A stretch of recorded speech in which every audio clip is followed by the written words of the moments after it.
परम शांति। आज मैं हनुमान जी के बारे में बताऊंगा। जो हनुमान जी हैं वो धरती पर कब साकार रूप में अवतार में आए। जब रामावतार हुआ, राम आए, तब हनुमान जी भी आए। हनुमान जी राम के सेवक थे। उन्होंने रामावतार के टाइम बहुत सेवा की, राम की सेवा बहुत की। इन्होंने अपना दिल खोल के भी बताया दुनिया को कि मेरे दिल में सीताराम है। तो जो हनुमान जी है, तो उसी बाद उन्होंने जो साकार शरीर छोड़ा, उसके बाद में वो आकारी रूप में माना। पहले 5 तत्वों में साकार में थे, बाद में 3 तत्वों में रहे। 3 तत्वों में सूक्ष्म अवतार में रहे, धरती पर ही सूक्ष्म में रहे। तो जो जहाँ जहाँ भी राम कथा होती थी, वहाँ जाके वो राम कथा भी सुनते थे, राम के भक्तों को हेल्प करते थे। राम के जहाँ जहाँ मंदिर बनते थे राम के मंदिरों में हनुमान जी अपना एक से अनेक रूप निकाल के, जितने भी हनुमान जी चाहते थे कि मैं राम के भक्तों को सेवा करूं, तो राम के जहाँ जहाँ भी मंदिर है, हनुमान जी ने वहाँ अपना एक एक रूप रखा हुआ है और राम भक्तों को वो मंदिर में काम कर रहे हैं तब से। तो पूरा द्वापर चला गया। त्रेता के अंत में राम आए थे। राम का अवतार, भगवान राम का अवतार त्रेता के अंत में हुआ। पूरा द्वापर है 8,64,000 साल, वो भी राकारी रूप में रहे। कृष्ण अवतार द्वापर के अंत में हुआ। श्री कृष्ण को हुआ 5,000 साल हुए। तो टोटल मिला के तो कितना हुआ, आप गिन लो। 8,69,000 साल से पहले त्रेता था, तब राम अवतार के साथ, भगवान राम के साथ वो सेवक बन के आए थे। और उनके बाद उन्होंने आकारी रूप में बहुत सेवा की उनके राम के भक्तों को, और आज भी कर रहे हैं। राम के भक्तों की आज भी सेवा कर रहे हैं कि आज भी भारत में राम मंदिर बन रहा है। वो किनकी देन है? श्री हनुमान जी की। हनुमान जी ने सूक्ष्म रूप में अनेक रूप निकाले हैं और अनेक रूप में आज काम कर रहे हैं हनुमान जी। और ये जो सुप्रीम कोर्ट के जज भी थे, इनको भी हनुमान जी ने रेज मार मार मार के राम की फेवर में, राम मंदिर की फेवर में वो फैसला दिलवाया और राम मंदिर का कार्य करवाया। आज मोदी के द्वारा भी सूक्ष्म अवतार में अनेक ऐसे हनुमान जी जैसी अनेक आत्माएं हैं जो सूक्ष्म अवतार में 33 कोटि देवी देवता वाली आत्माएं भी जो साकारी और आकारी रूप में काम कर रही हैं, वो भी अभी धीरे धीरे जाग रही हैं। क्योंकि धरती पर देखो, अब हनुमान जी तो केवल इनके राम के भक्तों को ही मदद करेंगे, बाकी किसी को नहीं करेंगे। राम और कृष्ण को जो मानने वाले हैं उनको हनुमान जी मदद करेंगे, बाकी किसी को नहीं करेंगे।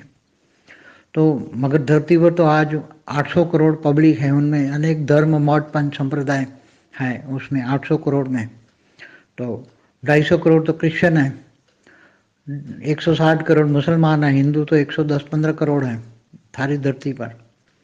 तो उसमें भी राम और कृष्ण माँ को मानने वाले तो बहुत कम है, बाकी बौद्ध है, बाकी नास्तिक भी बहुत है। तो श्री हनुमान जी के साथ साथ अभी सूक्ष्म अवतार में चाहे राम हो, चाहे कृष्ण हो, चाहे 33 कोटि देवी देवता वाला हो, चाहे बहुत अच्छी अच्छी आत्माएं जो सनातन धर्म की जो आत्मा है, वो भी सूक्ष्म रूप में काम कर रही हैं। और वो मेरा एक वीडियो है, अनेक धर्म मठ पंथ संप्रदाय कहाँ से आए, इन पर पूरा वीडियो आप देखिए। अनेक धर्म मठ पंथ संप्रदाय कहाँ से आए। जैसे स्थूल वतन में तो 800 करोड़ है, मगर आकारी रूप में तो बहुत है, बेहिसाब आत्मा है जो साकार को चलाने वाले, साकार दुनिया को चलाने वाले, सूक्ष्म वतन वाले चलाते हैं। जैसे हमारे शास्त्रों में लिखा है ना, पहले देवी देवता थे तो 33 कोटि देवी देवता स्वर्गलोक में रहते थे, भूलोक भूबुरलोक स्वर्गलोक में रहते थे। इससे ऊपर भी लोक था, स्वर्गलोक से ऊपर, भूलोक से ऊपर, जैसे धरती के ऊपर बुबुरलोक, स्वर्गलोक, महालोक, जनलोक, तपलोक, सत्यलोक, फिर उसके ऊपर ब्रह्मापुरी, विष्णुपुरी, शिवपुरी, फिर परमधाम होता था। धरती के नीचे 7 पाताल होते थे, अतल वितल सुतल। तो हनुमान जी पाताल लोक में भी जाते थे। तो हनुमान जी आज भी काम कर रहे हैं, मगर अनेक धर्म मठ पंथ संप्रदाय की आत्माओं के सामने अब हनुमान जी आज तक तो पहले थे, मगर अभी बहुत थोड़े समय से और थोड़े समय आने वाले थोड़े समय में 33 कोटि देवताओं की आकारी आत्माएं और साकारी आत्माएं, बेहद की भी आत्माएं, बहुत पावरफुल आत्मा हैं, जिनकी आत्मा में बेहद की कला का पावर है, ऐसी आत्माएं गुप्त रूप में काम कर रही हैं। बेहद का विश्व परिवर्तन का कार्य चल रहा है। तो बेहद का विश्व परिवर्तन का कार्य बहुत जल्दी आपको देखने मिलेगा। भारत विश्व गुरु बनेगा, आने वाले समय में भारत लाइट हाउस बनेगा।